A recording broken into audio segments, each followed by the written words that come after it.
Victor Rourke didn't wait for the ranch to die. He killed it himself, one missing supply shipment at a time. The morning Clara Whitmore's stagecoach rolled into Caldwell territory, Victor was already in the bank, leaning across the desk of a man who owed him 3 favors, sliding a document forward with 2 fingers like it was already signed. "Move the deadline up," he said. 60 days. Not 90. The banker looked up. "Nathan Caldwell has until spring." "Nathan Caldwell," Victor said quietly, "has until I say he's done." He straightened his coat, picked up his hat, and walked out into the Montana cold without looking back. He never saw the woman stepping off the stagecoach across town, the one with one trunk, worn boots, and eyes that measured everything she looked at. He should have looked back. Before we go any further, if you're watching this for the first time, welcome. Hit that subscribe button right now and ring the bell, because the story you're about to hear is only the beginning. Every week we bring you stories like this one, tales of ordinary people who refuse to be broken. Drop your city or country in the comments below. I want to see exactly how far this story has traveled. Now, let's go back to 1878 and to the woman nobody saw coming. The stagecoach stopped at the edge of a property that looked like it had already given up. Clara Whitmore pressed her face close to the window glass. Not because she was eager, but because she needed to see the truth before she stepped into it. That was a habit her father had beaten into her, not with his hands, but with 20 years of watching him read a room before he entered it. "Look first," he always said. "You can't unsee a thing, but you can choose what to do with it." What she saw made her stomach tighten. The main fence along the road was missing 3 posts. A wagon sat tilted on one wheel near the barn entrance, and nobody had moved it. The mud around it had dried and cracked, which meant it hadn't moved in weeks. The roof of what might have been a storage building had partially caved in on one side, and there was a smell carried on the wind that she recognized immediately. Sick animals. Not dead yet, but working on it. She pulled back from the window and sat very still for a moment. This is worse than the letter said. The letter had said, "Struggling operation, 22 workers, need a capable woman to help manage the household and the crew." The letter had not said, "We are 30 days from collapse, and I am too proud to admit it." Men never did. The driver called down from above, "This is it, ma'am, Caldwell Ranch." She didn't wait for him to help her down. She opened the door herself, stepped onto the running board, and dropped to the ground, and immediately sank 3 inches into mud that hadn't been managed around the entrance road. She pulled her boot free with a sucking sound, looked down at it, and pressed her lips together. "Fine." She lifted her trunk herself. The driver cleared his throat. I have it?" she said. Nathan Caldwell was not waiting at the door. He was in the barn. She found him because she followed the sound of something hitting wood, a flat, rhythmic sound, like a man chopping at something that wasn't responding the way he wanted. She walked around the tilted wagon, avoided a patch of ground that looked unstable, and pushed open the barn door to find a man in his late 30s attacking a fence post that was already broken, splitting it further with the back of an axe handle like it had personally wronged him. He didn't hear her come in. She stood there for a moment, trunk at her feet, studying him the same way she'd studied the property from the stagecoach window. He was bigger than she'd expected, wide through the shoulders, strong in the way that comes from actual work rather than show. But his movements were choppy, the kind of choppy that comes from exhaustion, layered on top of exhaustion, when a man's body keeps going because his brain hasn't given it permission to stop. "Mr. Caldwell," she said. He spun around so fast he nearly dropped the axe handle. For 1 second, pure startlement crossed his face, and then it locked down behind something else, something practiced and hard. "You're early," he said. "The stage was on time," she said. "I believe that makes you expecting me late." He stared at her. She stared back. He had dark eyes, the kind that had seen too much weather and not enough sleep, and there was a scar along his jaw that had healed crooked. He hadn't shaved in at least 4 days. "Nathan Caldwell," he said finally, like he'd remembered he was supposed to introduce himself. "I know who you are," she said. "I'm Clara Whitmore. I answered your letter." "I know who you are too." Then we're off to an efficient start. She looked around the barn without waiting for him to offer. Her eyes moved quickly. Hay stores, low. Stall conditions, poor. The smell she'd caught from the road was stronger in here. She turned toward the back of the barn and saw them. 4 cattle in the far stalls, and even from this distance she could see the dull coat, the way they stood with their heads down. "How many?" she asked. "How many what?" "Sick animals." Nathan's jaw tightened. 4 cattle, possibly 2 more developing symptoms. It started 2 weeks ago. "What treatment have you tried?" "We've been managing it." That was not an answer. She turned to look at him directly. "What treatment have you tried, Mr. Caldwell?" The jaw tightened further. "Why does that matter right now? You just arrived." "It matters because if it's what I think it is, the 2 you said are possibly developing symptoms are already sick. They're just not showing it fully yet." She walked toward the back stalls. "Has there been bloody discharge? Labored breathing at night?" He followed her and she could feel the resistance coming off him like heat. "You know cattle disease?" "I know a lot of things." She stopped at the nearest stall and leaned over the gate, looking at the animal carefully. Up close, she could see what she'd suspected. "My father ran a supply operation for 15 years. We supplied feed and worked directly with ranchers. I spent more time in barns than in parlors." She straightened up. "You need to separate these 4 from the others completely, and you need to do it today. Tonight at the latest. I have 22 men, and I'm not one of them." "Then tell one of them." She turned to face him. "Do you want me to explain why, or do you want to argue with me about whether I have the right to suggest it?" Nathan Caldwell looked at her for a long moment. Something moved behind those dark eyes. Not quite anger, not quite respect. Something caught between the 2 that hadn't decided which way to fall yet. "Walter!" he called out. A man appeared from the far side of the barn, older, somewhere in his late 50s, with a face like dried leather and the kind of stillness that meant he'd seen every kind of bad news and was no longer surprised by any of it. He looked at Clara once, measured her completely in about 2 seconds, and then looked at Nathan. "This is Walter Briggs," Nathan said. "My foreman." "The 4 cattle in the back stalls," Clara said to Walter directly. "They need to be moved to an isolated pen tonight. Separate water source, no shared feed. Can you do that?" Walter looked at Nathan. Nathan gave the smallest nod. Walter looked back at Clara. "I can do that," he said. No argument, no elaboration, just the thing itself. She liked him immediately.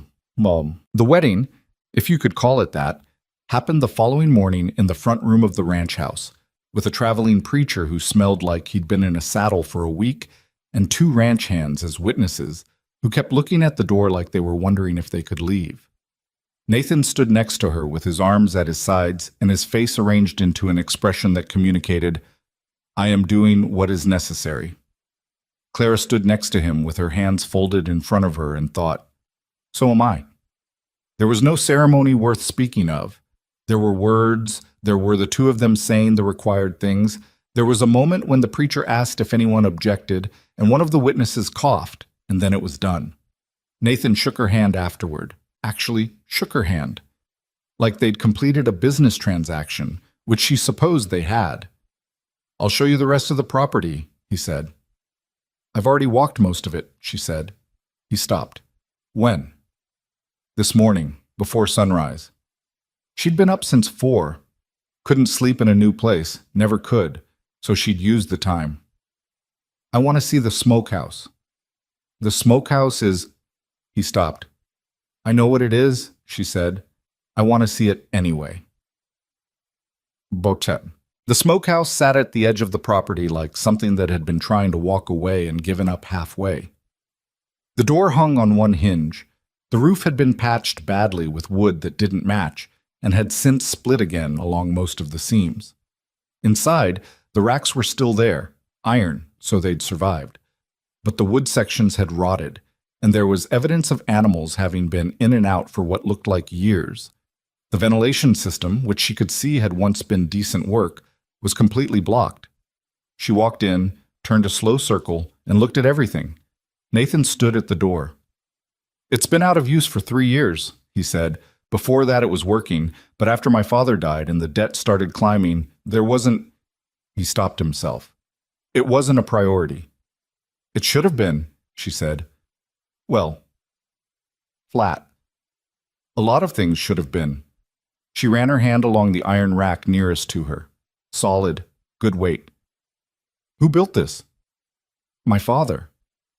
He knew what he was doing. Nathan said nothing. She turned around and looked at him standing in the doorway with the gray morning light behind him and the expression on his face that he probably thought looked like indifference but was actually something close to grief. He had watched this place fall apart piece by piece and hadn't been able to stop it, and that kind of helplessness leaves marks on a person whether they admit it or not. She didn't say that. Instead, she said, 3 weeks. He blinked. What? Give me 3 weeks and I'll have this running. She looked back at the racks. We can cure enough meat before winter to feed the crew through the worst months and have product to sell by spring. The iron is good. The structure is repairable. The ventilation is blocked but not destroyed. She turned back to him. 3 weeks. Nathan stared at her. That's not possible, he said. Why not? Because... He gestured at the state of the building. Look at it. I am looking at it. Clara. He said her name like he was trying it out and hadn't decided yet if it fit. I appreciate that you want to help, but the reality of this ranch is that we don't have the resources, the time, or the men, she said. I'll need 6 of them, and I'll need them to actually work, not to stand around deciding whether to listen to me. I'll need a supply run to town. I'll make you a list, and I'll need you to stay out of the smokehouse while I'm working in it.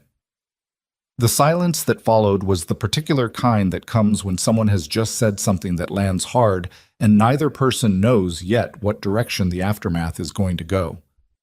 Nathan Caldwell looked at his wife, the woman he had known for approximately 18 hours, and said, You're serious. I don't say things I'm not serious about, she said. It's a waste of time. He looked at the smokehouse. He looked at her. He looked at the smokehouse again. 6 men, he said. 6. And a supply run. I'll have the list ready by noon. Another long pause. A muscle in his jaw moved, and I stay out of it. You can come in when it's running, she said. Not before. Nathan Caldwell rubbed the back of his neck and looked up at the patched roof with its split seams and its 3 years of abandonment, and said, very quietly, almost to himself, My father built this.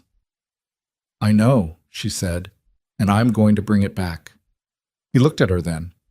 Really looked at her, the way he hadn't yet since she'd arrived. Not measuring her like a new piece of equipment, not checking whether she was going to be a problem, looking at her like he was trying to decide whether she was the most reckless person he'd ever met or something else entirely. He didn't say which he decided, he just said, noon, and walked back toward the ranch house. The 6 men Nathan sent her were not his best. She understood that immediately. Walter confirmed it, not with words, but with the way he stood slightly to the side when he brought them over, like he wanted it on record that he hadn't chosen them. There was Eli Parker, 19 years old with red hair and the nervous energy of someone who'd been told his whole life that he wasn't quite smart enough. There was a man named Dutch, who was probably 40, and moved slowly on purpose, the way people do when they've decided not to commit to anything until they see which way the wind is blowing. 2 brothers named Cal and Roy Ferris, who came as a unit and spoke to each other in half sentences that excluded everyone else. A man named Gus, who had a bad shoulder and was clearly being sent because Nathan didn't know what else to do with him. And finally a young man named Thomas, maybe 22, who looked at Clara when he arrived with the specific expression of someone who has already decided to be difficult. Ma'am, Thomas said, in the tone that meant the opposite of respect. Clara looked at all 6 of them. They looked back at her. We're going to start by pulling everything out, she said. All of it. Every piece of rotted wood, every piece of debris, everything that's not iron. Stack it outside to the left. I'll need to look at it before anything is disposed of. Thomas crossed his arms. That's going to take all day. Then we'd better start, she said. We're not exactly... Thomas. She said his name calmly. Not loud, not hard, just certain. I didn't ask for your estimate of the timeline. I told you where to start. If that's going to be a problem, you're welcome to tell Mr. Caldwell that you'd rather not, and he'll send someone else. She looked at the others. Same for anyone else. Nobody moved. Nobody left. Dutch, after a moment, picked up the nearest piece of rotted wood and carried it outside. And then the rest of them followed. By the fourth day, they had cleared the smokehouse completely, repaired the roof structure, rebuilt the damaged wood sections using material from the stack outside that Clara had sorted and identified as salvageable, and replaced 2 of the ventilation channels with new wood that Eli Parker had cut himself after Clara showed him exactly what angle and measurement she needed. Eli had turned out to be the best of them. He was fast, and he listened, really listened, not just waited for the instructions to be over. When she showed him something once, he didn't need it shown again. She'd caught him staying late the second evening, measuring things she'd already measured, checking her calculations against his own. "What are you doing?" she'd asked. He'd looked up, guilty. I just wanted to make sure I understood. "You're checking my work," she said. He went red. That's good," she said. "You should. Don't ever do work you can't verify." She sat down next to him and looked at his calculations. They were right. "Where did you learn to calculate like this?" "I didn't. Not really." He kept his eyes on the paper. I work things out." "You have a good head for it." He looked up then, surprised by it, like a compliment was something he had to prepare for. "My last foreman said I overthought everything," he said. "He was wrong," she said, and stood up. She heard him exhale slowly behind her as she walked away. Walter Briggs found her on the 6th morning, standing outside the smokehouse in the pre-dawn dark with a cup of terrible coffee and her notebook. He came and stood next to her without being invited. She had noticed that about him. He never waited to be invited anywhere, but he also never went somewhere he wasn't needed. It was a precise kind of instinct. "Rourke's man was in town yesterday," Walter said. She looked at him. "Which man?" "He has a few." Walter drank his own coffee. It was clearly also terrible. He didn't seem to notice. "This one talks to the bank. Name's Garrett. He asks questions, writes things down, goes back to Rourke."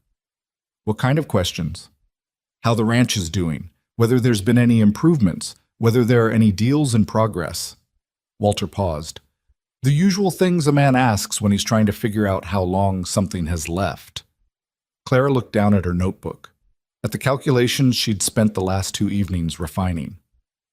"How much does Nathan owe?" she asked. Walter was quiet for a moment. "That's a question for Nathan." "I'm asking you." Another pause. "More than he said. The original debt was bad enough, but there have been adjustments to the terms.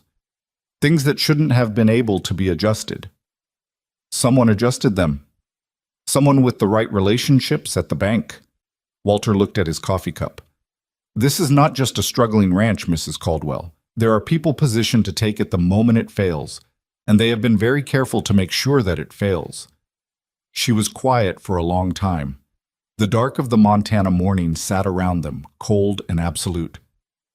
"How long has this been going on?" she asked. "Since before Nathan's father died," Walter said. "Maybe before that.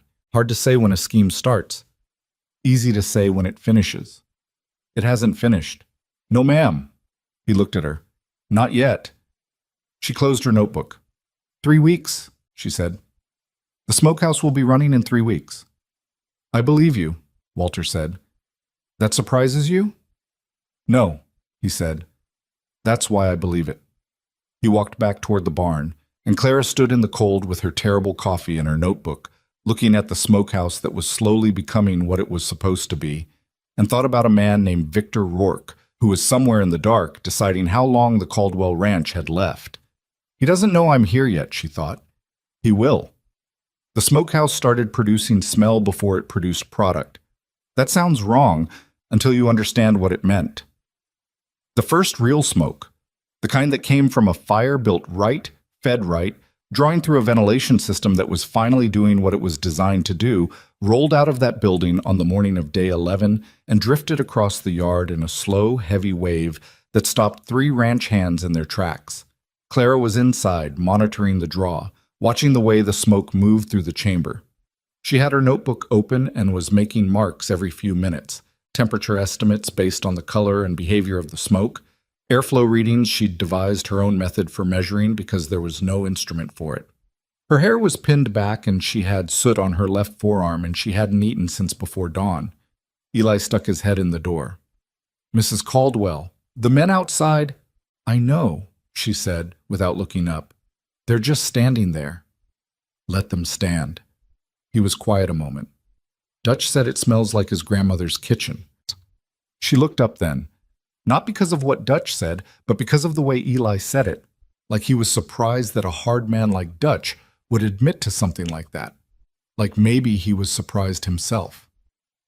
"Good," she said. "That's exactly what it should smell like." She went back to her notebook. What she didn't tell Eli, what she didn't tell anyone, was that her hands had been shaking when she built the first fire that morning. Not from cold, from the specific fear that comes when you have made a promise out loud to a man who has nothing left to lose, and the moment has arrived to find out if you can keep it. The ventilation had drawn correctly. The temperature had held. The smoke was exactly what it needed to be. She'd stood there for about 10 seconds, letting herself feel that, and then she'd opened her notebook and gotten back to work. Nathan came that evening. She'd told him to stay out of the smokehouse until it was running, and he had respected that. More than she expected, honestly. She'd half anticipated him finding a reason to come in on day 3, day 5, day 8, but he hadn't. She'd seen him sometimes from the corner of her eye, standing at a distance, watching the building without appearing to watch it. He was better at hiding his concern than most men, but she'd learned to read the particular way he held his shoulders when something was weighing on him. He knocked on the doorframe, knocked, even though the door was propped open. She found that detail unexpectedly decent of him. "Is it running?" he asked. "Come in and see," she said. He walked in slowly. She watched him take in the space. The rebuilt racks, the repaired wood sections, the ventilation channels Eli had cut, the fire burning correctly in the pit, the first batch of beef hanging and taking on color. The smokehouse that had been a ruin 3 days after she arrived was now operating. Not perfectly. She'd have told you herself that the left side ventilation was still pulling slightly uneven, and she intended to correct it on the next cycle, but operating. Nathan stood in the center of the room and didn't say anything for a long time. She let him have it, the silence. "My father built this in 1861, he said finally. "He and 2 other men. Took them most of a summer." "I know. The joinery on the original sections is very good. Whoever taught him knew what they were doing." Nathan looked at one of the original iron racks, one of the ones that had survived because iron survives everything. "He taught himself," he said. "He didn't. We weren't a family that had people to teach us things. He figured it out from a book and from failing at it twice first." Clara looked at the rack, looked at Nathan. "That explains why it's better than most I've seen," she said. "People who teach themselves figure out the reasons behind the rules. People who are taught just follow the rules." He looked at her. That look again. The one she'd seen in the doorway of the smokehouse on her first morning, trying to decide what category to put her in. "It's going to work," she said. Not a question. "You believe that?" "I don't say things I don't believe. I told you that." He nodded once, slowly. "I'm starting to understand that about you." He looked around the space one more time. "Clara." He stopped. "What?" "The men who doubted you." "They worked hard," she said immediately. "All 6 of them. Whatever they thought at the start, they did the work." He looked almost surprised. "Even Thomas?" She almost smiled. "Almost. Thomas came around on day 3. He just didn't want anyone to notice." Nathan was quiet again. Then he said, "Thank you." It was plain. No ceremony to it. Just the thing itself, said by a man who clearly didn't say it often and meant it in the full weight of every place he didn't put it. "There's something else," she said. He waited.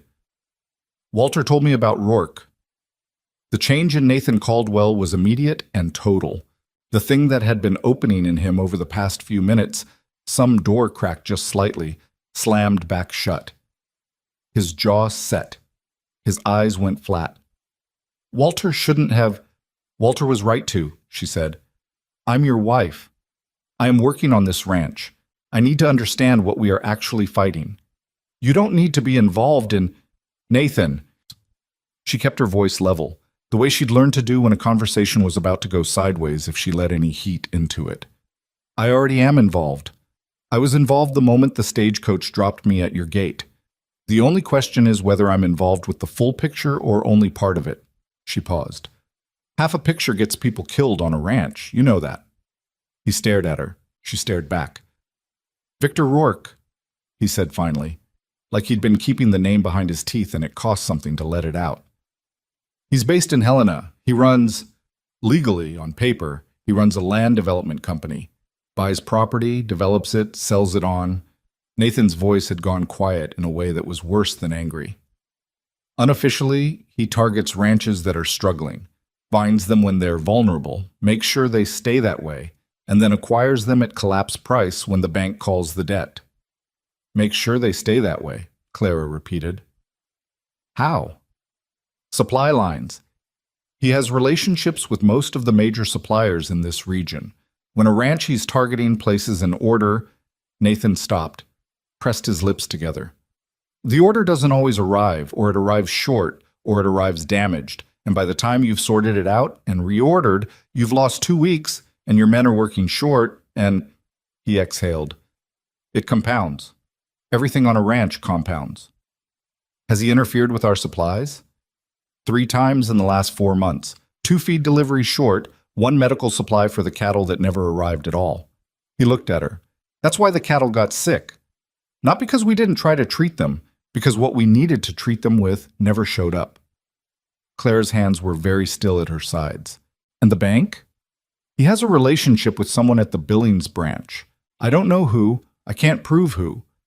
But the terms of my father's debt, the terms that were set when my father was alive, they've been adjusted twice since the debt transferred to me.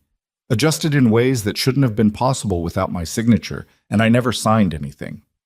But you can't prove that either. No. Flat. Final.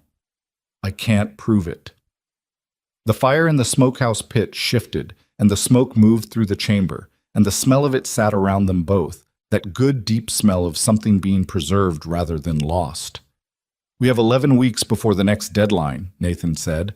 If we can't cover the payment by then, the bank calls the full debt, which means Rourke gets what he's been positioning for. Then we need 11 weeks to be enough, Clara said. Clara, what we produced in this first run, how much can we sell and to whom? He looked at her for a moment, then reluctantly, like a man picking up a tool he wasn't sure would hold. There's a buyer in Billings, Hennessy. He supplies provisions to 3 mining operations and a military outpost. If the product is quality, it will be quality. If it is, Nathan said, with the careful emphasis of a man who had been burned by optimism before, he could take significant volume, but he's been burned by unreliable suppliers. He won't commit without seeing it himself.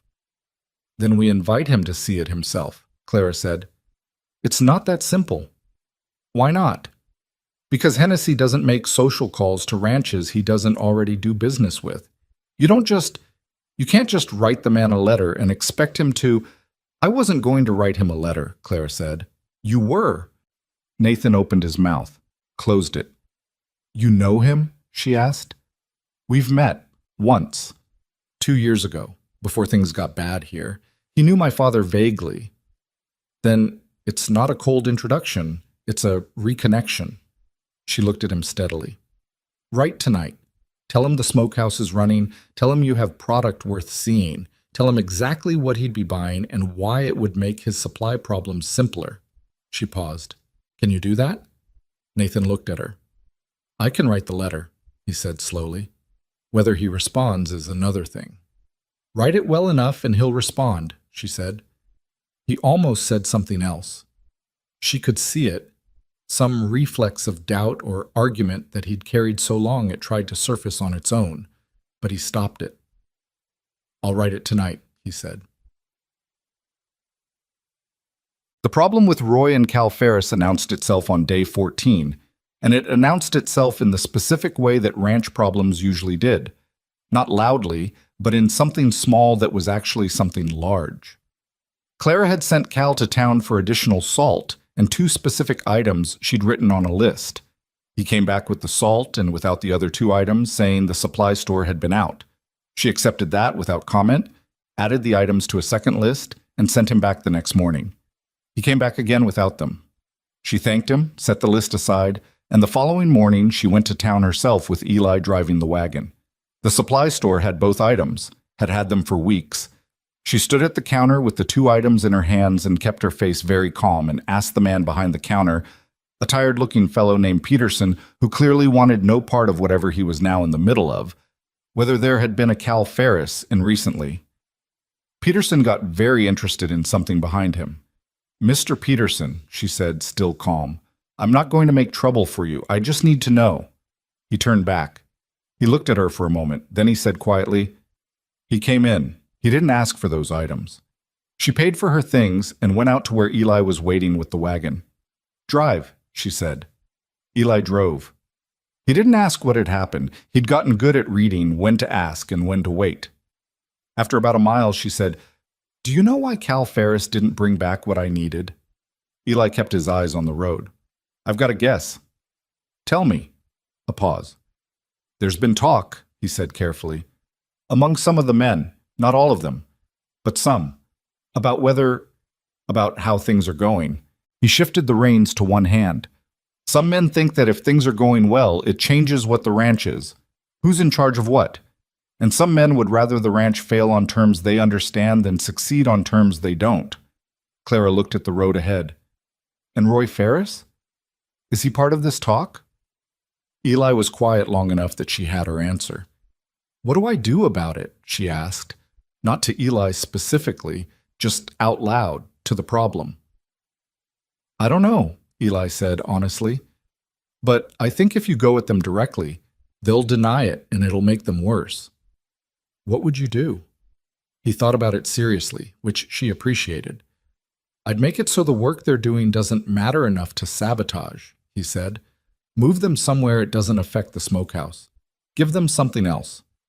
She looked at him. He went red again. "I'm probably wrong." "You're not," she said.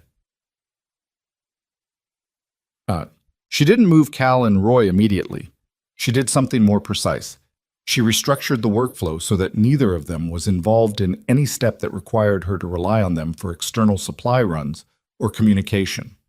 She gave them real work, hard, physical, necessary work that kept them busy and away from anything critical.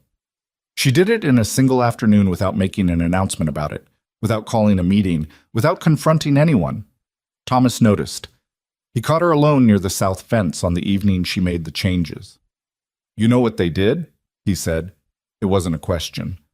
"I know what I know," she said. "You going to tell Nathan?" She looked at him. Thomas had gone from her most resistant worker to something she'd describe, carefully, as an unwilling ally. He didn't like her particularly, but he respected what she was building, and on a ranch, that counted for more than like. "Why?" she asked. "Do you think I should?" He thought about it. Nathan would fire them. And then what? And then we'd be 2 men short in the middle of a critical... He stopped. His expression shifted. "You already thought through that." "I think through most things," she said. He was quiet. Then, "What if they do something worse?" "Then I'll handle it then," she said. "Differently." Thomas shook his head. Not in disagreement, but in the particular way of someone recalibrating something they thought they understood. "You're not what I expected," he said. "I know," she said, and went back to work. Jamdan. Walter brought the news about Rourke on a Tuesday, which was the same day Hennessy's response arrived. Walter came first. He came in the way he always did.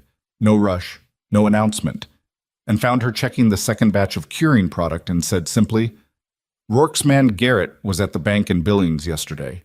Spent 2 hours there." Clara didn't stop what she was doing. "Do you know what they discussed?" "No. But a banker who spends 2 hours with a man like Garrett isn't discussing anything good." Walter leaned against the doorframe. It means Rourke knows something is changing here, and he doesn't like it. Good, she said. Walter looked at her. Mrs. Caldwell, I want to be plain with you because I think you deserve plain. Victor Rourke is not a man who responds to setbacks by walking away. He responds by applying more pressure. I understand that. I don't think you understand the specific kind of pressure he's capable of. Walter's voice didn't change its register, which somehow made it worse. 3 ranches before this one. 2 of them failed before the deadline. The third one, he paused. The owner tried to fight back publicly, made accusations, went to the town council, tried to get people to listen. Another pause. Burned down, the barn first, then the house. The smokehouse was quiet around them except for the sound of the fire in the pit. They never proved it was Rourke, Walter said. They never prove anything with men like that. That's the design. Clara set down her notebook very carefully. Why are you telling me this now? Because you need to know what kind of war this is before you decide how to fight it, he said. She looked at him. Walter Briggs, who had stayed on this ranch through 3 years of decline and watched it fall apart piece by piece and hadn't left. There were men who stayed somewhere because they had nowhere else to go, and there were men who stayed because they believed something was worth staying for. She'd been trying to figure out which kind Walter was. She thought she knew now. Do you have a family, Walter? She asked. He seemed slightly caught off guard. Had a wife, she passed some years back, 2 sons, both grown, both elsewhere. Why are you still here? He considered that longer than she expected. Nathan's father was a fair man, he said finally. In a territory where fair is harder to find than water in August. I worked for him for 11 years. When he died, it seemed wrong to leave the place go under without at least trying to stop it. He looked at the rack of curing meat. I didn't know how to stop it. I'm a foreman, not a... He gestured at the space around them. Whatever this is the plan, she said. Yes, he said. I'm beginning to see that. Nathan appeared in the doorway then, holding a letter. His face was doing something that Clara had not seen it do before, something that was fighting hard to stay in place. Hennessy wrote back, he said. She waited. He's coming, Nathan said. 3 weeks from Thursday. He wants to see the operation and taste the product. He looked up from the letter. He said... Nathan stopped, cleared his throat. He said the way I described it in the letter. It sounded like the ranch was actually going somewhere. Walter made a small sound that might have been satisfaction. Clara picked up her notebook. Then we have 3 weeks to make sure we give him something worth the trip, she said. She said it plainly, the way she said most things. But she was aware, in the way you're aware of a temperature change, that something in the room had shifted. Nathan was standing straighter than he had been when she'd arrived. Walter had the look of a man who has been braced for bad news for so long, he doesn't quite know what to do when the news is different. And Eli Parker appeared at the door behind Nathan, saw the faces in the room, and said, Did something happen? Yes, Clara said. We have a deadline. Let's get back to work. She walked past all 3 of them into the cold Montana afternoon, notebook in hand, already working the numbers on what 3 more weeks of production could yield and whether it would be enough to show Hennessy what he needed to see. Behind her, she heard Nathan say to Walter quietly, Is she always like this? And Walter said, I believe so. And Nathan said nothing after that, but when she glanced back once, just once, from the corner of her eye, he was folding Hennessy's letter carefully and putting it in his coat pocket like it was something worth keeping. That was enough for now. The first sabotage happened on a Wednesday. Clara knew it was sabotage before she even crossed the threshold of the smokehouse that morning because the smell was wrong. Not wrong like something had failed on its own. Equipment failures have their own particular smell, their own logic. This was wrong in the way that only happens when someone has made it wrong deliberately. The ventilation draw was blocked. The fire in the pit had been tamped down sometime in the night, and the temperature in the chamber had dropped low enough that the third batch, their best batch yet, the one she'd been planning to show Hennessy, had been sitting in conditions that were no longer safe. She stood in the doorway for a moment. Then she walked in, checked every rack, assessed every piece, and made herself write down exactly what she saw in her notebook before she allowed herself to feel anything about it. Eli arrived 10 minutes later, took one look at her face, and said, "What happened?" "The ventilation was blocked during the night," she said, "and the fire was interfered with." He went to the pit and crouched down, looked at it. "This wasn't an accident," he said.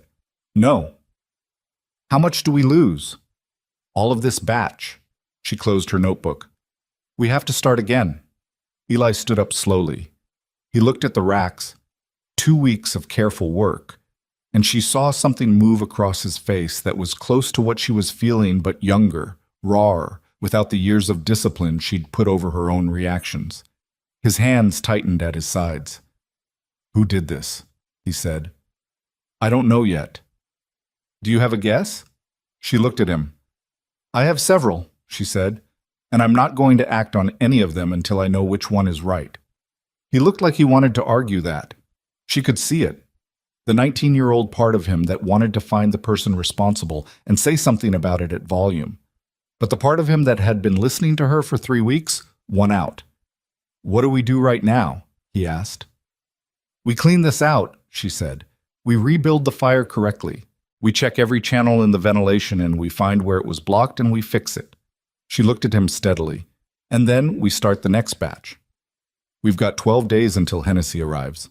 "I know exactly how many days we have," she said, and rolled up her sleeves. She told Nathan that evening.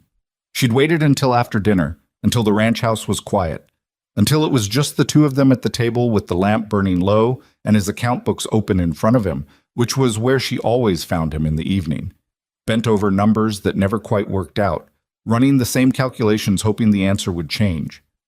"The third batch is lost," she said. He looked up. She told him what she'd found. His face went through several things in quick succession: shock, then anger, then something cold and very controlled that settled over him like a lid being placed on something boiling. "Rourke," he said. "Probably someone working for Rourke," she said. "Not Rourke himself. He doesn't get his hands into things directly." "It doesn't matter who physically did it." "It matters very much who physically did it," she said. "Because if it's someone on this ranch, then we have a problem I need to deal with differently than if it's someone who came in from outside." Nathan's jaw went tight. "You think it's one of our men?" "I think the ventilation channels are not visible from outside the property at night," she said. "I think someone who didn't know exactly where to find them wouldn't have known where to block them. I think the fire was tamped rather than extinguished, which suggests someone who understood what they were doing. They wanted damage, not obvious destruction that would be found too quickly." Nathan stared at her. "That's a careful kind of sabotage," he said slowly. "Yes," she said, "it is." He pushed back from the table and stood up, and the anger that had been under the controlled surface came out in the way he moved. Not explosive, but contained and hard, like pressure behind a wall. "I'll talk to every man on this ranch tomorrow." "Please don't," she said. He turned. "Clara, if whoever did this knows we suspect, they'll be more careful, or they'll do something worse before we can catch them." She kept her voice low. "Nathan, I need you to trust me on this. Let me find out who it was." "And how are you going to do that?" "By paying attention," she said. "The same way I've done everything else." He looked at her for a long moment. The lamp put shadows under his eyes that made him look even more tired than he was, which was already considerable. "You can't do everything on this ranch," he said. It came out not as criticism, but as something closer to worry. "I'm not trying to do everything," she said. "I'm trying to do the things that need doing." He sat back down, put his elbows on the table, and pressed his hands over his face for a moment. "We have 12 days," he said into his hands. "I know. If the next batch isn't ready—" "It will be ready," she said. "I'll be working around the clock if I need to." He dropped his hands, looked at her. "I hate that you have to." It was such a plain thing to say, and it surprised her. Not because she doubted he meant it, but because she hadn't expected him to say it out loud. Nathan Caldwell, she had learned, carried a great deal of feeling in absolute silence. It came out in how he handled things, in small choices, in the way he'd taken Hennessy's letter and put it in his coat pocket like it was worth protecting. It almost never came out in words. She didn't know what to do with the words when they came. So she said, "Get some sleep, Nathan. The numbers will still be wrong tomorrow." And she stood up and she went back to the smokehouse. She worked until 2 in the morning. She found her answer on the second day after the sabotage, and it came from Dutch. She hadn't expected Dutch. Dutch was the slow-moving, watch-and-wait man who had been the second person to actually pick up a piece of wood on the first day she'd asked them to work. He wasn't someone she'd counted as an ally exactly, but he wasn't someone she'd counted as a threat either. He existed in a middle space she'd classified as uncertain but functional. He found her alone behind the smokehouse, checking the external section of the ventilation channels, and he stood there for a moment with his hat in his hands, doing something with the brim that suggested he'd rather be anywhere else. "Mr. Dutch," she said. She'd never learned whether Dutch was a first name or a last name. She wasn't sure he knew either. "Mrs. Caldwell." He cleared his throat. "I got something to say, and I'm going to say it fast because I don't want to think about it too long, or I'll decide not to." She stopped what she was doing and gave him her full attention. "It was Roy Ferris," he said. "Not Cal. Roy did it on his own, I think, though Cal knew about it after. Roy went in the smokehouse around 2 in the morning 3 nights back. I couldn't sleep. I was outside.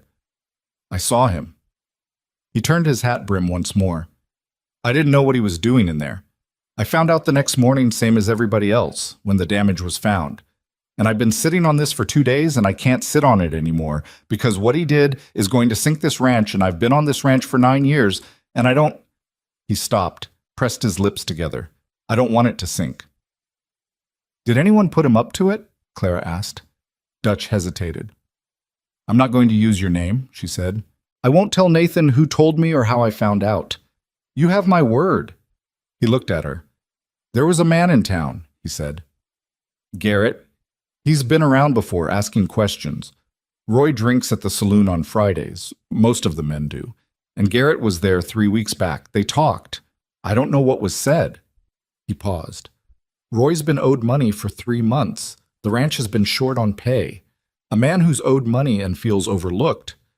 He's not hard to find if you're looking for that kind of man." Clara stood very still. "Thank you," she said. "I mean that." Dutch put his hat back on.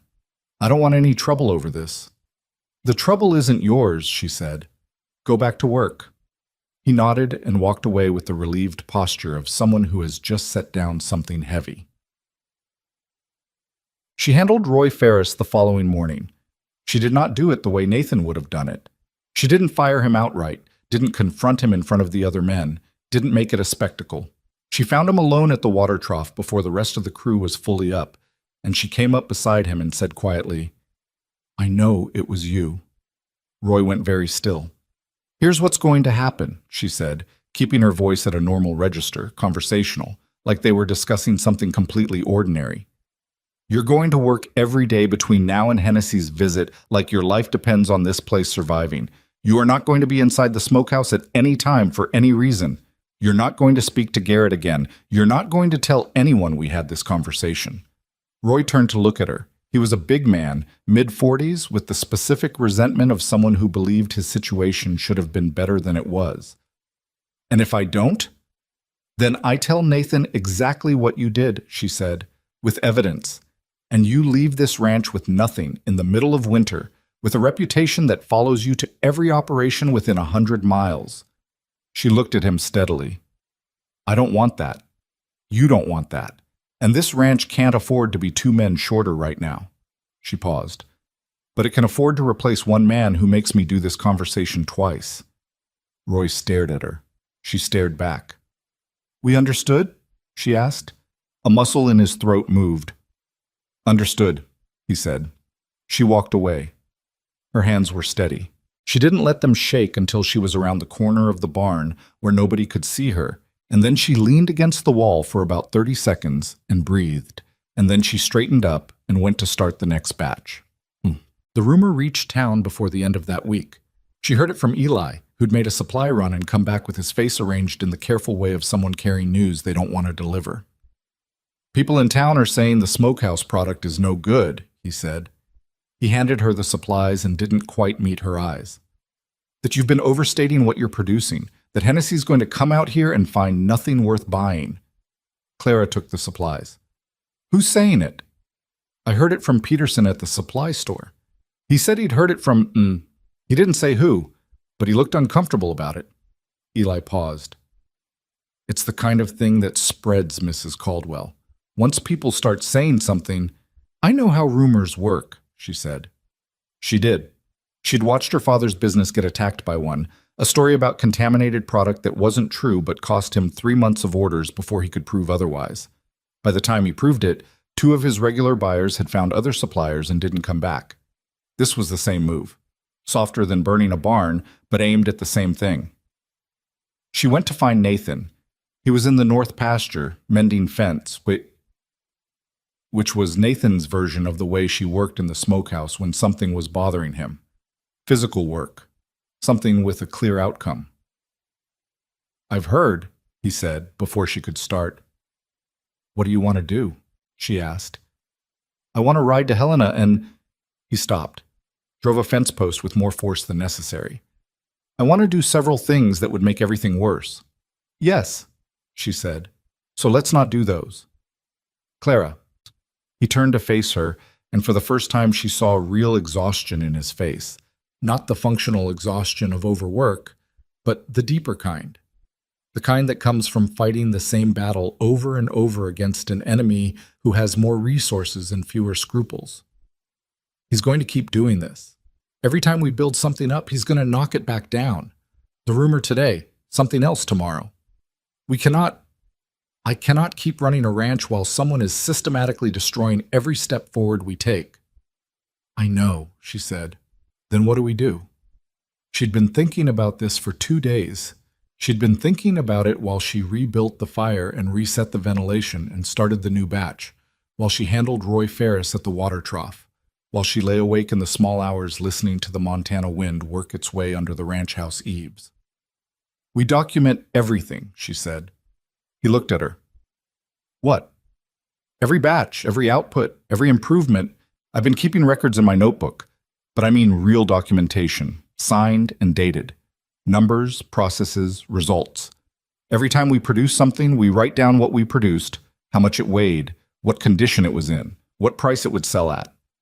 She held his gaze. Rourke is building a picture of a failing ranch. We build a picture of a functioning one, with evidence that exists outside of our word against his. Nathan was quiet. And the rumor? The rumor dies when Hennessy comes and sees the operation himself, she said. That's why Rourke is pushing this now. Says he's trying to make Hennessy doubt us before he arrives. If we can get Hennessy on this property, inside that smokehouse, tasting that product, no rumor is going to matter. And if Hennessy doesn't come, if the rumor gets to him first... She didn't answer right away. The wind moved across the pasture and the cattle in the distance shifted, and the late afternoon light came down at the angle that made Montana look, for a brief moment, like something that was worth every bit of what it cost. Get used to it, she said. She wrote to Hennessy that evening. She wrote plainly and factually and without sentiment. She described the operation, the output, the documentation she was keeping, the quality of the product.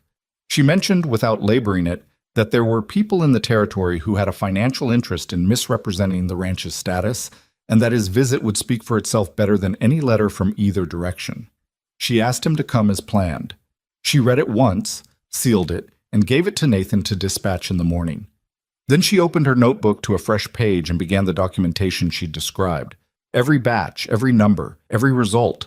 She wrote in her clearest hand, which was very clear. Her father had insisted on it. If it's worth knowing, he'd said, it's worth writing so someone else can read it. She was halfway through the second page when Nathan knocked on the doorframe of the small room she'd claimed as a workspace. There's something else, he said. She looked up. Walter just came in from checking the outer perimeter.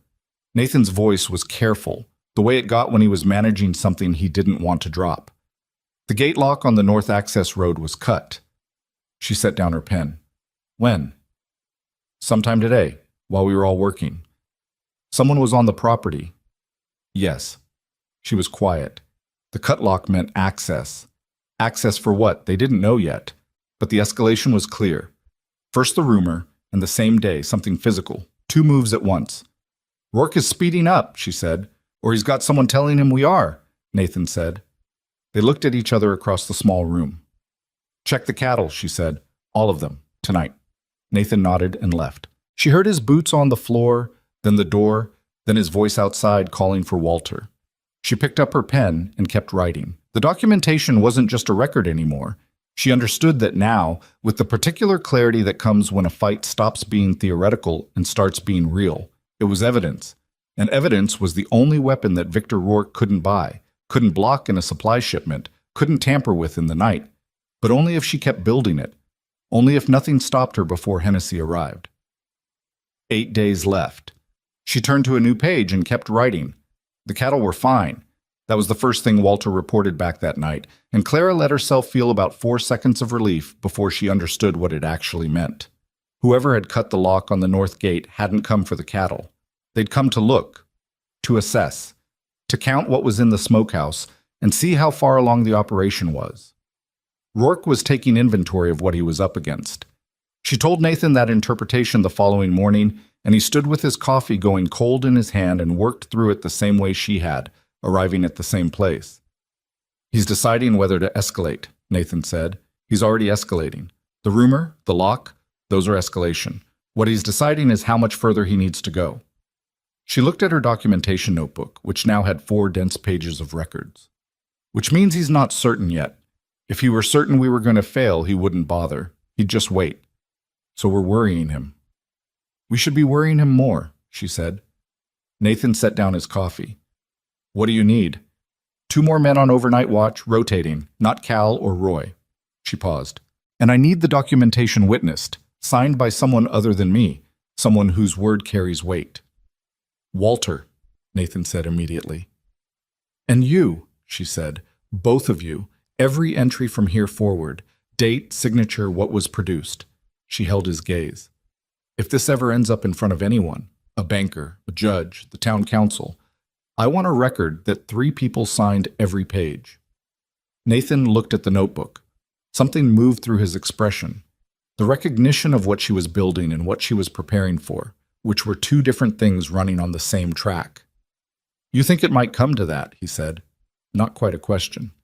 I think Victor Rourke has done this before, she said, and I think the reason he keeps doing it is because nobody has ever been in a position to prove it. She picked up the notebook. We're going to be in that position. 5 days before Hennessy's visit, Thomas came to her with something he'd been sitting on for at least 24 hours. She could tell by the way he looked when he found her, like a man who has argued himself out of something several times and finally run out of arguments.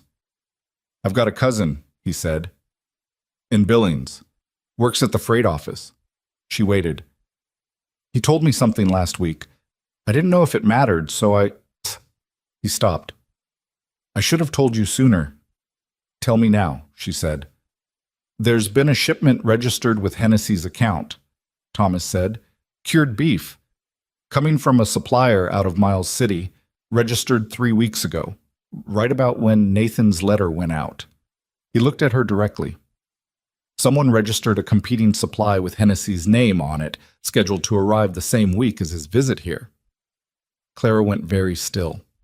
The idea being, she said slowly, that when Hennessy arrives, he already has a supply contract in motion from somewhere else. So even if he's impressed by what we have, he has no immediate need. That's what it looks like, Thomas said. Does your cousin know who registered it? Company name, Ridgeline Provisions. He'd never heard of it before. Thomas looked at his boots. Neither had I, but my cousin said it was set up recently, new registration. She had never heard of Ridgeline Provisions either. She filed that fact in the part of her mind where she kept things she intended to find out. Thank you, she said, for telling me. I should have told you the day he told me. Yes, she said, but you told me today, and today still helps. He nodded and left, and she went immediately to find Walter, because Walter had been in Montana longer than anyone else on the ranch, and knew the territory in ways she was still learning. Walter knew exactly what Ridgeline Provisions was. It's a shell, he said, with the certainty of someone who has seen the mechanism before. Rourke sets them up when he needs them. Paper company, nothing behind it. He used the same method with at least one of the other ranches. registered a competing supply under a fake operation, undercut the deal, and by the time anyone figured out the company didn't really exist, the moment had passed. Can we prove the connection to Rourke? Walter thought about it. Not quickly. Not easily. He looked at her. But Hennessy is a businessman. He's been in this territory long enough to have heard things. If someone told him Ridgeline was worth looking into before he committed, he'd look into it, she finished. A man who supplies 3 mining operations and a military outpost didn't get there by ignoring due diligence, Walter agreed. She went back to her workroom that afternoon and sat down and wrote the 3rd letter to Hennessy. The first had been Nathan's, warm, re-establishing contact. The second had been hers, factual, direct, countering the rumor. This one was something different. She wrote it carefully, taking longer than she usually took, because the line between useful information and unverifiable accusation was thin, and she needed to stay on the right side of it. She told him she'd become aware of a recently registered supply concern called Ridgeline Provisions. She told him she had no information about its operations or reliability. She told him that, in a territory where legitimate operations tended to have established histories, a new registration in the same product category, appearing at a particular moment, seemed worth examining before any commitments were made. She told him this not to influence his decision, but because she believed he was the kind of man who preferred to have complete information. She read it twice. It said exactly what it needed to say without saying one word more than that. She sealed it and gave it to Eli to take to town before the post closed. Hennessy arrived on a Thursday morning, which was the day he'd said he would arrive, which Clara took as a good sign. A man who keeps his schedule is a man who intends to do business. He was not what she expected. She'd built a picture of him from Nathan's description. Serious businessman, hard to impress, burned by unreliable suppliers. And the picture was accurate as far as it went. But it left out that he was about 60, with white hair and the kind of open, direct face that usually belonged either to very honest people or to very good actors, and that he arrived with only one other man, which meant he wasn't making this trip as a performance. He shook Nathan's hand, assessed the property with quick, experienced eyes, and then looked at Clara and said, "You're the one who wrote me the letters." "2 of the 3, she said. "Nathan wrote the first. I know his handwriting." He studied her for a moment. "The 3rd letter." "I wanted you to have the information," she said. "You wanted me to look into Ridgeline." "I wanted you to decide whether you wanted to look into it," she said. "That's your business, not mine." Something shifted in his expression, approval, or the beginning of it. "I looked into it," he said. "Registered 6 weeks ago. No history of operations, no established facilities, no verifiable product." He paused. "Interesting timing." "We thought so," she said. He looked at her for another moment. "Show me the smokehouse," he said. She walked him through everything. Not the way she would walk someone through who needed to be impressed. No performance, no salesmanship. The way she'd walk through it with Walter or Eli. Here's the ventilation system and why it draws the way it does. Here is the temperature maintenance and how we monitor it without instruments. Here is the curing process, the timeline, the outcome at each stage. Here are the records, every batch, every weight, every date, every signature. She put the documentation notebook on the table she'd set up for exactly this moment and opened it to the first page. Hennessy picked it up. He read slowly. He turned pages without hurrying. He asked 2 questions during the reading. Specific, technical questions about curing times and salt ratios. And she answered both directly without dressing up the answers. Then he set down the notebook, walked to the nearest rack, and cut a piece of the current batch himself, and ate it standing there in the smokehouse without any ceremony. He chewed it slowly, looked at the rack, looked at Clara. "How much can you produce per month at full operation?" he asked. She told him. He did some calculation in his head. "You can guarantee that output consistently?" "I can guarantee the process," she said. "The process produces that output. Weather is its own thing, and cattle get sick and equipment breaks. But the process is sound." He almost smiled at that. "That is a more honest answer than most suppliers give me." "Most suppliers answer the question they wish you'd asked," she said. He looked at Nathan, who had been standing just back of Clara the entire tour, in the particular posture of a man who has decided to let someone else handle something and is mostly succeeding at trusting that decision. "She always like this?" Hennessy asked Nathan. So I'm told, Nathan said. Hennessy looked back at Clara. I lost a supply contract 2 years ago because a ranch I was buying from turned out to be exactly where yours was 3 months ago. Good intentions, no documentation, and when things fell apart, they fell apart overnight. He tapped the notebook. This is not that. No, she said. It isn't. My concern, Hennessy said, and he set down the notebook and folded his hands in front of him in the way of someone about to say the thing that actually matters, is not the product and not the operation. It is what I've heard about the conditions the ranch is operating under, the debt situation, the pressure from certain parties in the territory. He looked at Nathan. If I commit to a supply relationship and the ranch folds in 8 weeks, I'm back where I started. The ranch won't fold, Clara said. Mrs. Caldwell, I appreciate your confidence, but confidence is not... The debt deadline is in 7 weeks, she said. We need a certain amount to cover the payment. I know what that amount is. I know what our current production value is. I know the gap between them. She looked at him steadily. If you commit to purchasing our next 3 months of production, we cover the payment with enough to stabilize operations.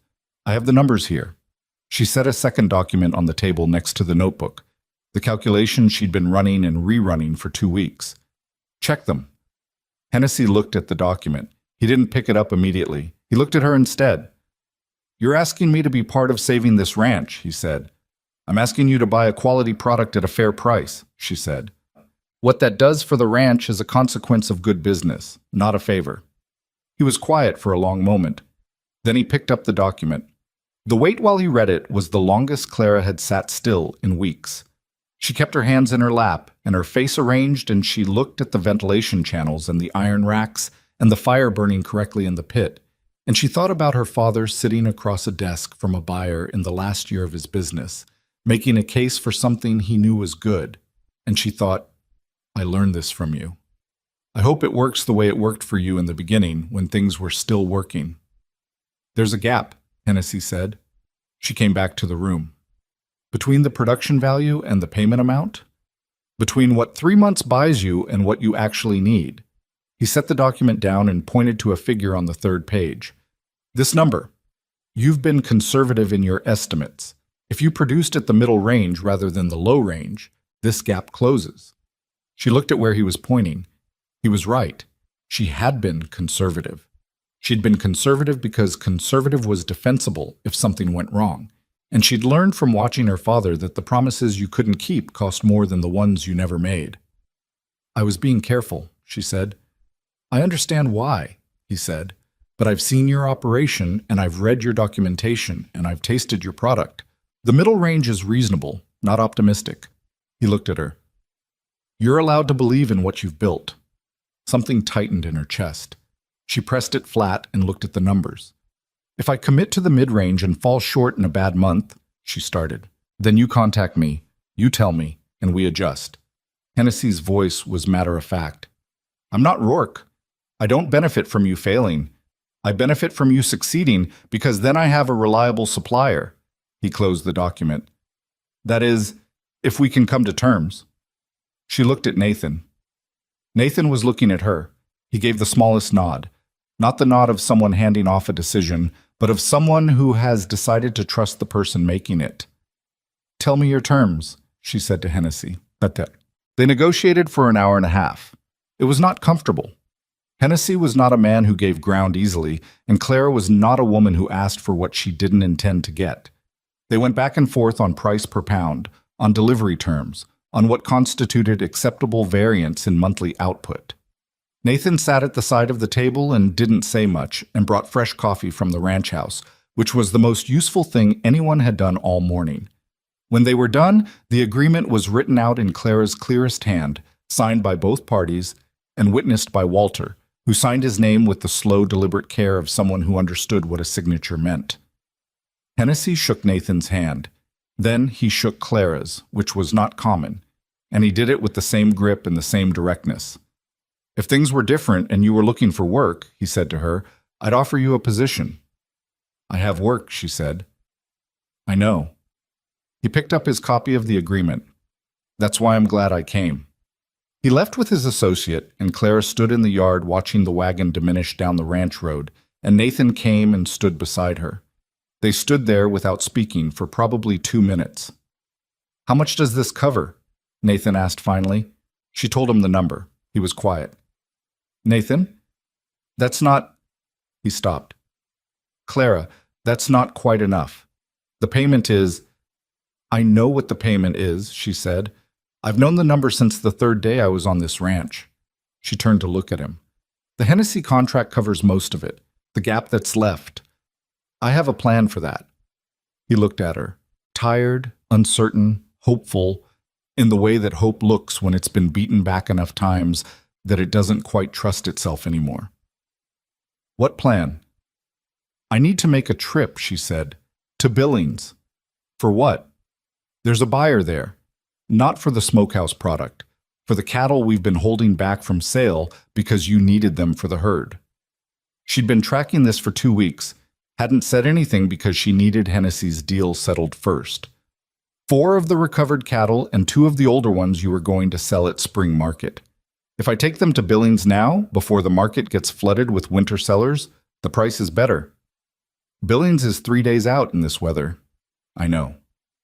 The roads past the second ridge are— Nathan. She met his eyes. "I've been on worse roads."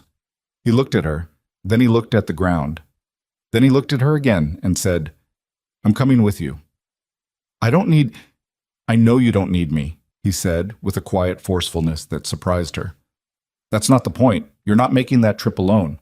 The roads are bad, the weather is turning, and Rourke has people who watch the routes out of this territory." He paused. I know that I stepped back and let you lead on most of this. And I should have. You know what you're doing, but this is different. This is 2 people, or it's something else." She looked at him. The wind came across the yard and the smell of the smokehouse came with it, and she thought about what Walter had said about a ranch that had been burned to the ground because one person fought alone. 3 days out, 3 days back, she said. "We leave the day after tomorrow. Walter stays in charge." "Walter stays in charge," he agreed. "And Roy Ferris doesn't go near the smokehouse while we're gone. Roy Ferris can mend fence on the south perimeter for 6 days." She almost smiled. "Fine." He almost smiled back. Almost. "I'll tell Walter tonight." That evening she went through the documentation one more time. All of it. Every page, every signature. She made a second copy in a separate notebook. Slower work, but necessary. One copy would stay at the ranch. One would come with her. She was on the last page when she heard Nathan in the next room, moving around. Not pacing. Nathan didn't pace, just moving, the way people move when their mind is working and their body needs to do something with it. She finished the last entry, signed it, dated it, and closed the notebook. Then she knocked on the wall between them. The movement next door stopped. "Get some sleep," she said through the wall. "Billings is a long road." A pause. Then his voice low. "You too." She blew out the lamp. She lay in the dark thinking about the road to Billings and the gap between what Hennessy had paid and what the bank required and the cattle she'd move and the numbers she'd calculated and how close everything was. Not comfortably close, not safely close, but close in the way that a thing is close, when every piece has to work and nothing can afford to go wrong. She thought about Victor Rourke and Helena, getting reports, recalculating. She thought about the documentation notebook sitting on the table in 2 copies, all those pages of signed evidence that hadn't existed a month ago. You can't buy what that is, she thought. You can't block it in a supply shipment. You can't cut a lock and walk in and take it in the night. She closed her eyes. In the morning, they would start preparing for Billings. And somewhere in Helena, a man who had built his life on other people's failures was looking at a ranch that wasn't failing the way it was supposed to, and making plans she couldn't yet see. She'd find out what they were when she got to Billings. She always found out eventually. The road to Billings was exactly as bad as Nathan had said it would be. They left before dawn on a Thursday, 6 cattle loaded and moving slow behind the wagon, the temperature sitting at the kind of cold that doesn't announce itself dramatically, but works its way through every layer you're wearing by the end of the first hour. Clara had her second documentation notebook in the saddlebag beside her. Nathan drove. Neither of them talked much in the early dark, which suited her fine. She had a lot to think about, and she thought better without words filling the air around her. By mid-morning, they'd made decent progress, and by mid-morning she'd also worked through most of what was sitting in her head, and the silence had shifted from practical to something else, the kind that happens between two people who have been in close quarters under pressure for long enough that the silence itself carries information. "Tell me about before," Nathan said without looking away from the road. She glanced at him. "Before what?" "Before Montana. Before the letter." He kept his eyes on the horses. "You said your father ran a supply operation. What happened to it?" She was quiet for a moment. She didn't talk about this easily, not because it was too painful. She'd processed most of the pain into work, the way she processed most things, but because the story made her sound like someone asking for sympathy, and she had no interest in that. "He got sick," she said, 2 winters ago. By the time we knew how sick, the business was already slipping. He'd been managing things while he was ill, and not telling anyone how ill, because that was his way. He believed you kept going until you couldn't, and then you found a way to keep going after that. She paused. "When he died, the business had more debt than I knew about. I spent 8 months trying to cover it. I sold what I could sell, I renegotiated what I could renegotiate, and when I'd done everything I could do and it still wasn't enough, I let it go." Nathan was quiet. "Answering your letter wasn't—" She stopped, found the right words. "It wasn't desperation, exactly. I had other options. They were just smaller options, less interesting." She looked at the road ahead. "Your letter said you needed someone practical, someone who understood how an operation worked. Most letters said they needed a cook or a woman to keep house. Yours said something different." "I didn't know what I needed," Nathan said. "I knew what I didn't have." "That's the same thing sometimes." He looked at her then, just briefly, just a glance, then back to the road. "I should have told you more in the letter, about Rourke, about the real state of things." "Yes," she said. "I was—" He pressed his lips together. "I was ashamed of it, how bad it had gotten. My father built this place from nothing, and I'd watched it come apart, and I kept telling myself it was circumstances, it was bad luck, it was the market. And most of that was true. But some of it was that I didn't know how to ask for help. I just kept carrying it by myself and hoping the weight would get lighter." "It doesn't get lighter that way," she said. "No," he said, "it doesn't." The road curved and the second ridge came into view, and the sky over it was the particular gray that meant weather coming. Not today, but maybe tomorrow. And Clara looked at it and made her calculations and said, "We need to move faster through the next section." Nathan moved them faster. They reached the Billings stockyard on the afternoon of the second day, having pushed hard and stopped only when the horses needed it. Clara was stiff all the way through, and her hands were cold past the point where gloves helped, and she was in no mood for anything complicated. The buyer at the Billings stockyard was a man named Carver, mid-50s, comfortable in the way that men who have made steady money for a long time become comfortable, without ostentation but with the settled assurance of someone who has not worried about a bill in many years. He came out to look at the cattle with the unhurried manner of someone who knew the seller needed him more than he needed the seller, which was true, and which was the part of this Clara had spent 2 days preparing for. She let him look. She didn't rush him or talk while he walked around the animals. She'd learned from her father that talking while a buyer examined product was a kind of begging, and begging moved the price down. When Carver came back to where she and Nathan were standing, he gave a number. It was low. Not insultingly low. He wasn't the type for insults. It made the negotiation messier, but low in the practiced way of an opening that expected to be pushed. "That's the winter price," Clara said. "It is winter," Carver said pleasantly. "It is," she agreed. "And the nearest alternative buyer is 40 miles further on roads that are about to get significantly worse."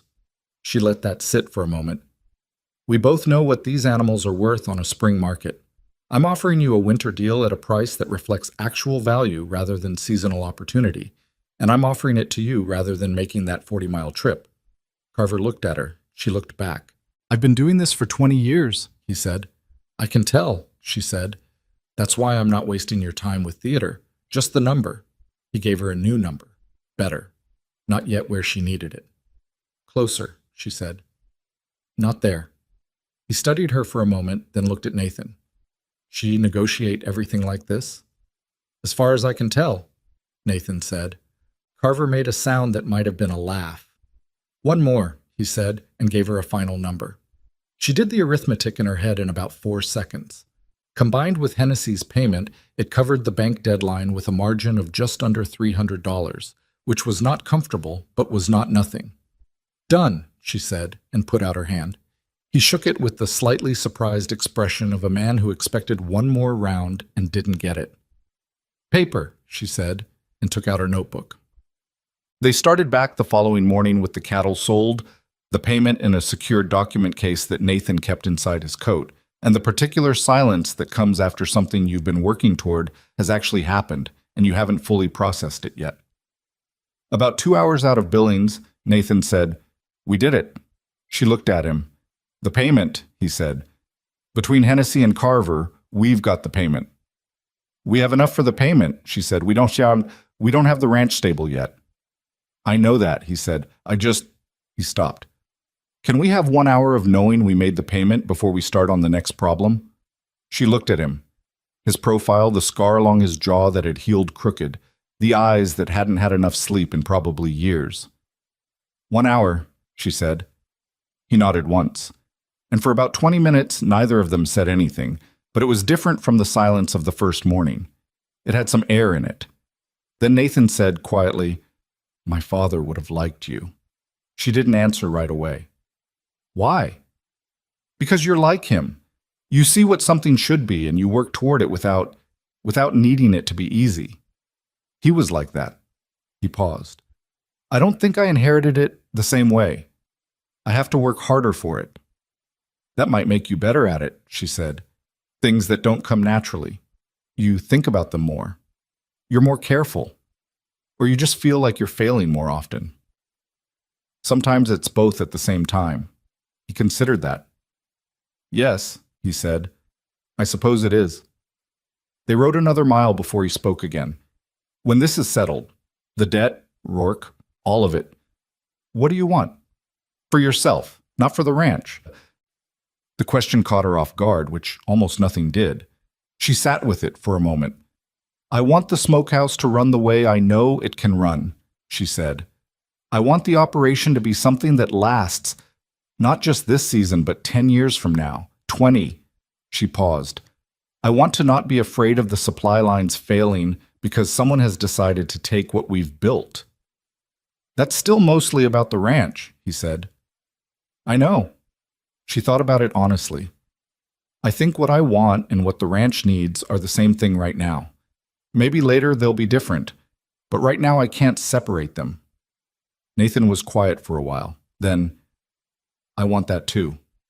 All of it." A pause. "And I want to sleep without running numbers in my head until 3 in the morning." "That one might take longer," she said. "I know," he said.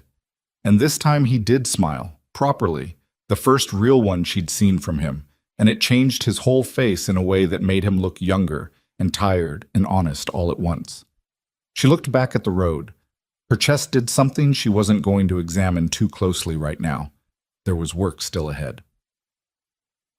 They arrived back at the ranch on the 6th day, 1 day later than planned because the weather that Clara had watched building over the second ridge had come through during the night of day 4 and turned the road back into something that required patience and care, and 2 hours spent getting the wagon free from a ditch that should not have been as deep as it was. Walter met them at the gate. His face told her before he spoke. "Rourke is here," Walter said. "Nathan was off the wagon before it fully stopped." "Where?" "Ranch house. He arrived yesterday morning. He has a man with him, Garrett, and a document." Walter's voice stayed flat. "He says the bank has authorized an early review of the debt status based on deteriorating operational conditions. He wants to see the accounts." "He can't do that," Nathan said. "The deadline isn't for another—" "He has a letter from the bank," Walter said. "I don't know if it's legitimate. I didn't let him in the house. He's been waiting in the yard." Clara stepped down from the wagon. Every part of her was tired and cold, and she had been in the same clothes for 6 days, and she had 600 miles of bad road sitting in her muscles. And Victor Rourke had chosen this exact moment because that's what men like him did. They timed their moves for when you were most depleted. She understood that. She had counted on it, in a way. "Get the documentation," she said to Nathan. "Both copies. Bring them to the front of the house." "Clara." "Nathan." She met his eyes. "We have the bank payment. We have the Hennessy contract. We have 7 weeks of signed and witnessed records. He has a letter he probably paid someone to write." She paused. "Let's go talk to him." Victor Rourke was not what she'd built him to be in her mind over the past weeks, which she supposed was a lesson in itself. She'd imagined him larger, more theatrical. The reality was a man in his late 50s in a good coat with a politician's face, the kind that could be warm or cold depending on what the situation required, and showed neither one authentically. He was standing in the yard with Garrett beside him and his hands in his coat pockets. And when Clara and Nathan came around from the gate, he looked at Clara for a half-second longer than he looked at Nathan, the way people do when they're recalibrating something. "Nathan," Rourke said warmly, like they were old friends, "I heard you'd been traveling. I hope the roads weren't too difficult." "Victor," Nathan said, with none of the warmth returned. Rourke looked at Clara. "Mrs. Caldwell, I've heard a great deal about you." "I don't doubt it," she said. He produced the letter from his coat. "I won't drag this out. The bank has some concerns about the operational status of this property, given the outstanding debt. And as a party with a financial interest in the resolution of that debt, I've been authorized to do what, exactly?" Clara asked. He paused. He wasn't used to being interrupted. "To assess. I read the bank's terms when I arrived on this property," she said. "The terms as originally written give no third party the right to assess operations before a payment deadline, which means if that letter says otherwise, someone changed the terms." She looked at him directly. Again. The warmth in Rourke's face adjusted itself. Not gone, but recalculated. "I'm not sure what you're implying." "I'm not implying anything," she said. "I'm stating that we have documentation of this operation going back 7 weeks, signed and witnessed, and that we have the funds to cover the bank payment in full." She looked at Garrett. "Tell Mr. Rourke what Ridgeline Provisions is." Garrett's face went carefully blank. Rourke looked at Garrett, then back at Clara. "I don't know what you—" "A shell company registered 6 weeks ago," she said. "Appeared to have a supply contract with Hennessy around the time our own arrangement with Hennessy was developing. Disappeared when Hennessy looked into it, which he did because I wrote him a letter." She paused. "We also have a witness to the conversation between your man Garrett and one of our ranch hands that preceded the sabotage of our smokehouse last month." She didn't look at Dutch or Roy. She didn't need to. "And we have the dates and specifics of 3 supply deliveries to this ranch that were registered with the supplier but never arrived, along with the fact that those suppliers all have financial relationships with your distribution network." Rourke's politician face had been doing significant work during this. It was still doing work, but something behind it had shifted. The calculation had changed, and she could see him running new numbers. "You can't prove any connection between my business and—" "Not in court," she said. "Not today. That's not what I'm doing today." She held his gaze. "What I'm doing today is telling you clearly and with witnesses present that we have documentation of everything I just described, and that documentation exists in more than one place, and that if anything happens to this ranch, its operation, its property, or any person on it, that documentation goes to the Territorial Governor's Office, the Federal Land Commission, and every legitimate business operator in a 200-mile radius who might be considering a transaction with you." The yard was very quiet. Walter was standing to the left, still as a fence post. Eli had appeared from somewhere and was near the barn. Even Thomas was visible, near the smokehouse, not pretending to do something else. Rourke looked at Nathan. "Are you going to let your wife—" "Yes," Nathan said simply. Rourke looked back at Clara. The warmth was gone now. What replaced it was something colder and more honest, and in some ways easier to deal with.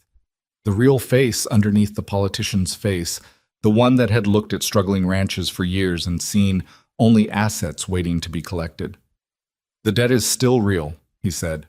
"Quiet now, careful." "The debt is real," she agreed, "and we're paying it, in full, next week." She paused. "Is there anything else you needed?" He looked at her for a long moment, then at Nathan, then back at her. He put the letter back in his coat pocket. "I think we're done here," he said. "We are," she said. He said nothing further. He nodded once, not graciously, not warmly, just the mechanical acknowledgement of a man who has run the calculation and found it no longer works in his favor. And he walked back to where his horse was tied, and Garrett followed, and they left the way they'd come. Clara watched until they were through the gate. Then she let herself breathe. The payment was made on a Tuesday, in person, at the Billings branch, with Nathan and Clara both present and Walter's signature on the documentation and the bank officer across the desk who would not quite meet their eyes when he confirmed the receipt. She thought about asking him directly whether he knew Victor Rourke. She decided against it. Some fights you pick and some fights you leave for when you have the resources to finish them properly. The debt was cleared. The ranch was safe. Rourke had retreated, which didn't mean he was gone forever, but it meant they had time and a running operation and a contract with Hennessy and documented evidence that hadn't existed 3 months ago. That was enough for today. They rode back to the ranch without the urgency that had characterized every trip for the last weeks, and Clara noticed the difference in her own body, the specific absence of the low-grade tension that had been sitting under everything since she'd arrived. It didn't feel like victory exactly. It felt like the moment after you've been holding something heavy for a very long time and you put it down, and your arms are still shaking from the effort, but the thing is down. Spring came to the Caldwell Ranch the way spring came to Montana. Not gently, not all at once, but in arguments. Cold mornings, warm afternoons, late frosts that killed the optimistic early growth and then relented and let it grow back. By March, the Smokehouse was running at the middle range of output that Clara had promised Hennessy, and by April it was touching the upper range on good weeks, and Eli Parker was managing 2 of the junior workers himself with a quiet competence that still surprised people who hadn't been watching him develop all winter. Walter told her one afternoon, with the same flat directness he brought to everything, that he hadn't seen the ranch in this condition since Nathan's father was alive. "Better in some ways," he said. "How so?" she asked. "The records," he said. "The documentation. The planning." He looked at the Smokehouse, running steady. Nathan's father ran on instinct and experience, both very good, but instinct dies with the man who has it. He looked at Clara. "What you've built here, someone else can read and follow. It doesn't die." She thought about that for a while. She thought about her own father's business, everything he'd known in his head, not written down, not passed on, and how when he died the knowledge went with him and she'd had to reconstruct it from nothing in the worst possible circumstances. She'd made herself write things down because of that loss. She'd made herself document and verify and record because she knew what it cost when those things didn't exist. It was a strange kind of inheritance. The lesson her father gave her was the lesson of his failure, and she'd made it into a practice that outlasted both him and the failure. She didn't say any of that to Walter. It felt too close. "The next generation of this ranch will know exactly what we did and how," she said instead. "That's the point." Walter nodded. That was enough for him. On a Friday evening in late April, Nathan came to find her at the Smokehouse. She was doing the weekly output count with Eli, who had developed a system of his own for the recording that was more efficient than the one she'd designed, which she'd adopted without comment, and he'd been almost painfully pleased about. "Someone's asking for you," Nathan said. She looked up. "Who?" "Peterson, from the supply store in town." He leaned in the doorway. He said, and this is his wording, not mine, that he wanted to apologize to the woman who turned the Caldwell operation around and also to ask whether you'd be willing to talk to 2 other ranchers in the area who are struggling. Eli looked at Clara. Clara looked at Nathan. "What kind of struggling?" she asked. "The kind that looks familiar?" Nathan said. She was quiet for a moment. She thought about what Peterson was really asking. Whether the thing she'd built here was something that could be taken somewhere else, applied again, made useful beyond this one property. She thought about her father, who had kept everything in his head. She thought about the documentation notebooks sitting on the shelf in her workroom, which anyone could read. "Tell Peterson to bring them by on Monday," she said. "We'll talk." Nathan's expression did that thing again. That thing that had started in the smokehouse the night he'd come to see the first smoke, when something that had been shut for a long time opened a little. He was better at letting it open now. He didn't rush to close it as quickly. "Monday," he said. "And Nathan," she said. He looked at her. "You can stop standing in doorways," she said. "You live here too." But something shifted in his face, relief, and something warmer underneath it that neither of them had found the exact word for yet, though they had time, and time had a way of providing words eventually. He walked in. Eli, with the particular tact of a 19-year-old who had learned more about reading a room than most people twice his age, suddenly found something very important to check on the far side of the smokehouse. Clara went back to her count. The fire in the pit burned steady. The smoke drew through the channels the way it was supposed to draw. Outside, the Montana spring was arguing with itself the way it always did, cold and warm in the same hour, refusing to commit. Inside, the numbers were good, not perfect. They were never perfect. There was always a short month, always something that needed fixing, always a gap between what you planned and what the world agreed to give you. But good, solid. The kind of numbers that didn't keep you up until 3 in the morning because you already knew what they said. She wrote the final count in the notebook, signed it, dated it. She'd arrived on this ranch with one trunk and a plan that nobody believed in. She hadn't saved it by being fearless. She'd been afraid plenty. Of the numbers. Of Rourke. Of the moment when the promise she'd made out loud would be tested against what she could actually deliver. Fear wasn't the thing you got rid of.